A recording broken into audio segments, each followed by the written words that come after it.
la tuslabu tahuriyatu minal ma'i bisyak. Kesucian air tersebut tidak akan menjadi rusak apabila ada keraguan-raguan. Ya, misalnya kita masuk ke kamar mandi, kita ragu-ragu air tersebut suci atau enggak, kan bekas orang lain.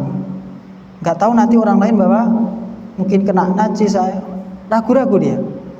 Maka keraguan-raguan ini tidak boleh dia yakini bahwasanya air tersebut najis. Dia tetap harus menggunakan air tersebut dan dia harus membuang keraguan-raguannya. Ya. Dan hal ini dengan kesepakatan para ulama. Ya. Kesepakatan para ulama. Dan kita tahu bahwasanya salah satu sisi pendalilan, ya, landasan dalam berdalil itu Al-Quran, Sunnah, Ijma', Qiyas. Ini yang disepakati oleh setiap madhab. Mau madhabnya Hanbali, Maliki, Syafi'i, semuanya sepakat kalau Al-Quran, Sunnah, Ijma', Qiyas ini menjadi landasan dalam berdalil. Ya, mau madhabnya apa? Syafi'i, pasti yang disepakati ini. Ya. Walaupun di sana ada perbedaan pendapat, mungkin ada masalihul mursalah, ada qaulus sahabi, ucapan para sahabat yang dijadikan dalil, ya, dan sebagainya. Adapun yang sudah disepakati dari setiap madhab itu 4. Ya. Al-Quran, Sunnah, Ijma', dan Qiyas. Dan di sini disepakati oleh para ulama kalau seseorang ragu-ragu tentang air tersebut apakah suci atau tidak, dia harus menghilangkan keraguan-raguan tersebut sampai dia yakin kalau air tersebut berubah.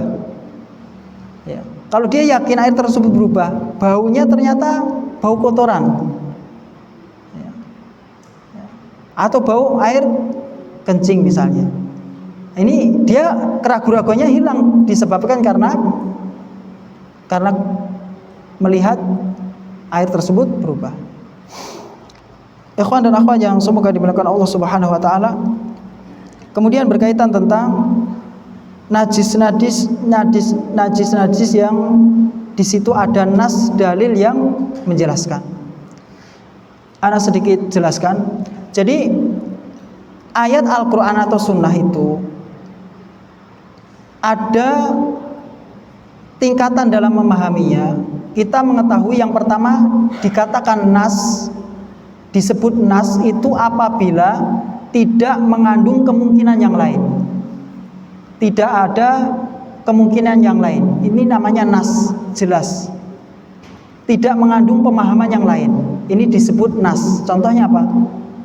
Ya, misalnya berkaitan masalah akidah. Dalam beribadah kepada Allah, dalilnya sudah jelas.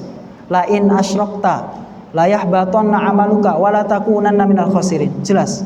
Mau dia orang yang jenius, mau orang yang sedang, semuanya paham. Jika engkau berbuat syirik wahai Muhammad, maka akan terhapus amalan dan engkau termasuk orang-orang yang merugi. Jelas. Enggak butuh dia belajar ekstra, enggak. Dia memahami dalil tersebut sudah nas, qat'i. Namanya qat'i, jelas. Ini tidak mengandung kemungkinan yang lain.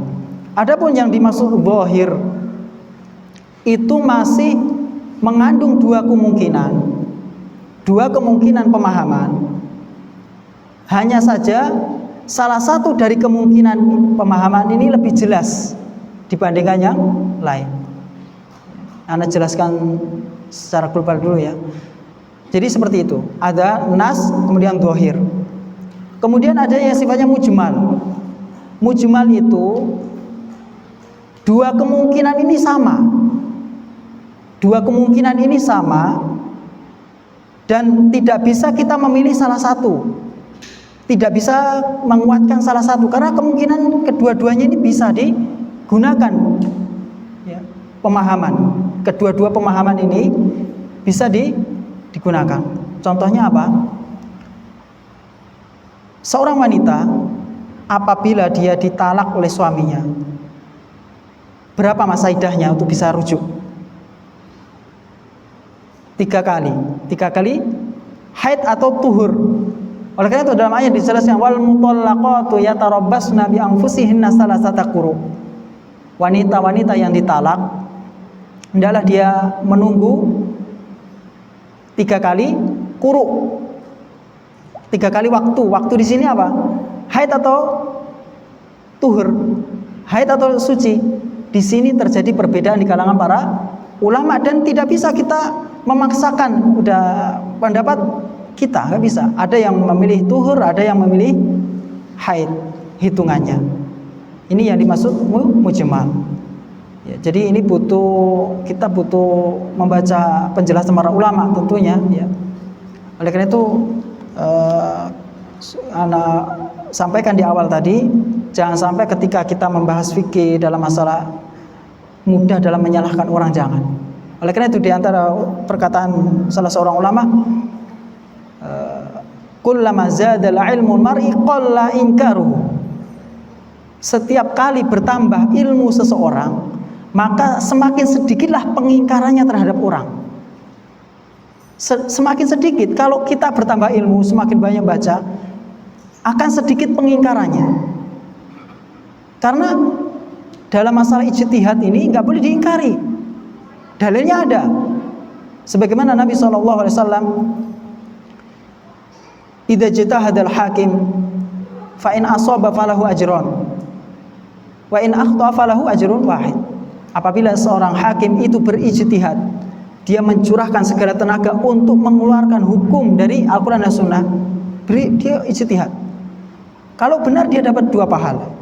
Kalau salah dia dapat 1 pahala. Nabi tidak menyalahkan orang yang 1 pahala ini, enggak. Sama-sama dapat pahala, walaupun dia benar, walaupun dia salah dapat pahala. Ya. Oleh karena itu dalam masalah ijtihad, dalam masalah memahami dalil-dalil dari Al-Quran Sunnah berkaitan dalam masalah fikih, maka hendaklah kita lebih lapang dada, ya,